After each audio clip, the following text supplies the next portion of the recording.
Jon rides into this event on a white horse. The white horse has an eye patch. I'm actually rather proud of Jon Jones. This was awesome. So Jon is taking this shot at Aspinall. It would seem as though he wants to fight Aspinall. The reason that is so poetically beautiful is Jon is working towards getting a fight with Aspinall, the very guy who they've been trying to get him to fight all along. I thought the direction that we were going was Jon Jones versus Alex Pereira. And then I saw Jon Jones ride a white horse into an event with an eye patch. It would be an interesting question to ask Tom. Hey Tom, would you rather fight Ciryl Gane in a rematch, or would you rather fight Jon Jones, who appears to be ready and wanting that? The feud between Tom Aspinall and Jon Jones has reached its breaking point.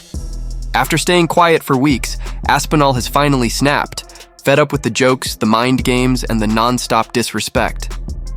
What began as a no-contest matchup has spiraled into one of the most bitter rivalries the UFC has seen in recent memory. According to his father, Tom is still dealing with lingering vision issues and has been receiving ongoing medical care since the incident. It was really bad how it looks, and he said you can't train your eyeball to be stronger. It is what it is. There's protection here and here, but he obviously got no protection because the fingers were straight in. The fight should have been stopped. He couldn't see. It was a foul. He couldn't see. Then you can't fight. You know, if he'd have got knocked out with a head kick next, then it would have been worse. I don't know. And then he said, sometimes when your eyes here like that, it can become displaced and stay there.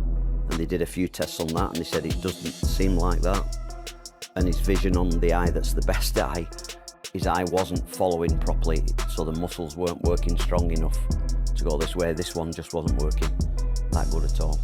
So we've got to have additional tests further this week, and Moyes is sorting the tests out for us, and he's got to have a CT scan. A year and 3 months, 15 months total. Here's Tom Aspinall that has fought them all, that was begging to fight them all, that wanted to fight Jon Jones, that would have fought Francis Ngannou, that would have fought all of them. Here's Tom Aspinall being called a quitter. Here's Tom Aspinall having his heart questioned, having his integrity questioned. We talked about going into this fight, how obviously after everything that transpired over the past year, it would have been an absolute nightmare if he would have lost, right? The pressure, the Jones talk, all that stuff.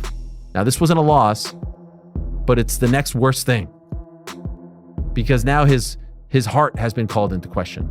His integrity has been called into question. He's being called a coward, a quitter. Why? Because he got poked in the eyes. Why? Because he refused to fight blind. In some fakakta world that we live in, the guy who had a foul inflicted on him is the one getting the heat.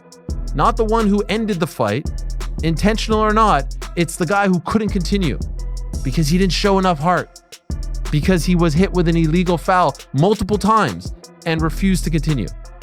Couldn't do it. He's a quitter. He's a coward. He's a duck. Whatever you want to say.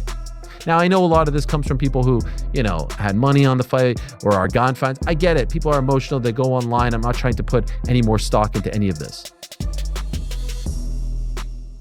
But a lot of this could have been calmed down. A lot of this could have been quieted, could have been subdued if perhaps, I don't know, the face of the company would have gone to the press conference and said, look, that was a great fight. That was a great round.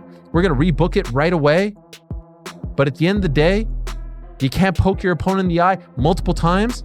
At the end of the day, you can't do this. You can't do that. You want to block someone at range, close your fists. At the end of the day, Tom Aspinall is a fucking gangster who did everything that we've asked of him. He will live to fight another day, and we stand by him. Aspinall's road to recovery has been slow and grueling, not just physically, but mentally as well. Yet that didn't stop Jon Jones from making a spectacle out of it. At a live event promoting his new dirty boxing venture, Jones entered the arena on horseback, sporting an eye patch as he mocked Aspinall's injury in front of the audience. He laughed it off, cracked jokes, and later told reporters he has no interest in ever facing Tom Aspinall again. Wait to see you compete the White House. Can't wait to see it. I know. I really hope it happens. Dana, bro, please, bro. Please, I'm training. I feel great. I'm healthy. And I would be so honored to represent our country and do what I do best. Into this fight between the two of them, Ciryl was the underdog and Tom the most popular. With the few things we've seen into this fight, I feel like Ciryl was doing pretty well. Do you feel the same? And do you feel that he's earned respect so that people would care even more when you make this fight again, and the odds would be more equivalent. Yes. Yes, I agree. I think that I said earlier, because of the Jon Jones fight, I think everybody was sleeping on Ciryl Gane and sort of wrote him off. And he's right behind me. He's coming in next, so you guys can ask him how he felt. But I feel like, I'm sure in his camp, he was training like an animal for this fight. And it's unfortunate that it ended the way that it did. And yes, I think that there probably will be a lot more interest in the rematch after they saw, he had Tom bloodied up. And, Tom didn't want to continue in the fight. So the rematch is very interesting. Tom didn't want to continue in the fight. I mean, could you imagine if you're Tom Aspinall listening to that? Could you imagine? I mean, we know that no one from the UFC was with him at the hospital. We saw that on his video blog. Could you imagine how this guy must be feeling on this Monday? Everyone calling him into question, his heart into question, because he got poked in the eye multiple times. One of them knuckle deep, and his promoter is saying Tom didn't want to continue. Not Tom was fouled with an illegal strike, multiple illegal strikes. Let me ask you a question. If that happened in some alternate universe to AJ, to Anthony Joshua, what do you think Eddie Hearn is saying? Does Dana White hate Tom Aspinall? Because in the post-match press conference, he was going at his heavyweight champion like he absolutely did not like him. I mean, he had Tom bloodied up, and Tom didn't want to continue in the fight. And a key word there is didn't. He didn't say Tom Aspinall couldn't continue, insinuating that he's a quitter. I don't know if it's because Andy Aspinall's saying Tom wants to go to boxing and he'd love a big payday in boxing, but that's just Andy being a manager and a dad negotiating. I'm going to be honest, I'll give Dana the benefit of the doubt. He could have easily just misspoke. And the fact that if you do watch the YouTube that Aspinall put out, Dana White's in the locker room before wishing him all luck. I'm sure he's on good terms with Tom Aspinall and his father, because Dana White, let's be honest, if he doesn't have Tom Aspinall, he doesn't have a heavyweight division. If you saw the other heavyweight fights that were on this UFC 321 card, absolute ass. Jones made it clear that the only fight he's chasing now is a super fight with Alex Pereira, rumored for the White House event next year. The MMA world didn't take that well. Fans called his stunt petty, tasteless, and downright disrespectful. For years, many have accused Jones of getting special treatment from the UFC.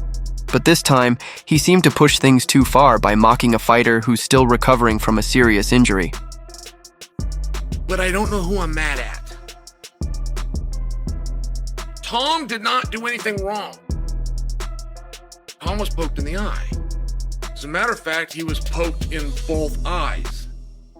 Now, I don't believe Ciryl did that on purpose. So, I also can't, or am not mad at Ciryl. But I am mad. I'm looking for somebody to blame. But I don't quite know who to blame. Now, before we get to that, okay, there was a pretty interesting fight going on. The story going into this fight is Tom has the power to just go knock him out. We're not saying Tom's a better kickboxer. We get that Ciryl did that for many years of his life. We get that Ciryl had over 30 professional kickboxing bouts. But Tom, a little younger, a little bigger, shown to have a little bit better power, if you just want to look at results, and has the ability to knock him out. However, if Tom tests that and doesn't knock him out, he'll just take him down and beat him up. I mean, this was the belief going in, guys. Tom was a 3.5 to 1 favorite. Tom told everybody that was willing to listen, I shouldn't be a 3.5 to 1 favorite.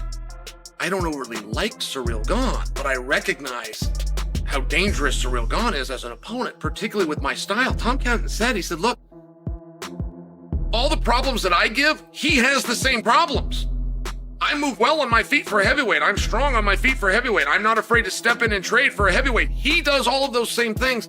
There was one noticeable exception, which is Ciryl defensively was better on his feet. Ciryl does have the ability to roll from some of that experience he had. And I just bring that to you because that was on display. We had 2 minutes and 33 seconds. But it was on display. I mean, these guys went out and they got to know one another. Tom went for a takedown. He never even attempted another takedown. What does that mean and why?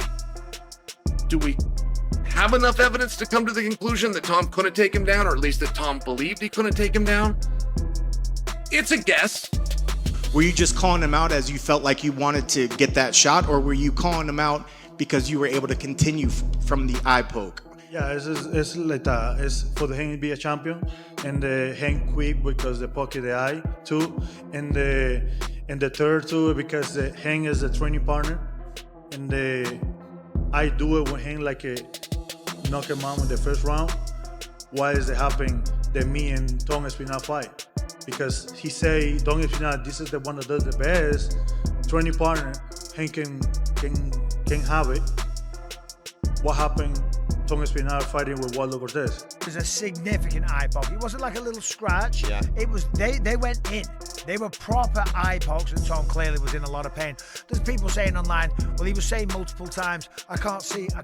If he wanted to continue, he shouldn't be saying that. The reality is, if he can't see, Tell the truth. if you can't see, you're allowed to say you can't see. People might point to me and say, well, you fought with one eye. Yeah, that was a secret because I shouldn't have been fighting. You know, Tom is the champion of the world. He doesn't want to go out there when his vision is impaired or vision is massively affected and potentially lose a fight that was shaping up to be a difficult fight. Cyril Gane was on point tonight. He was looking good. We saw the damage on Tom's face.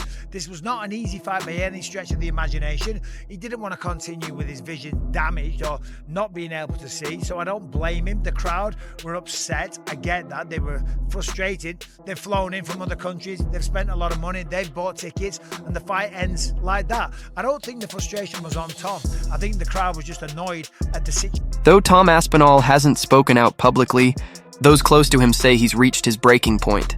After everything he's endured, the uncertainty, the delays, and the lack of real support from the UFC during his recovery, he's no longer interested in playing the role of the quiet professional. Jones's latest stunt might have been the final push. Many in the MMA community believe Aspinall deserves far more respect.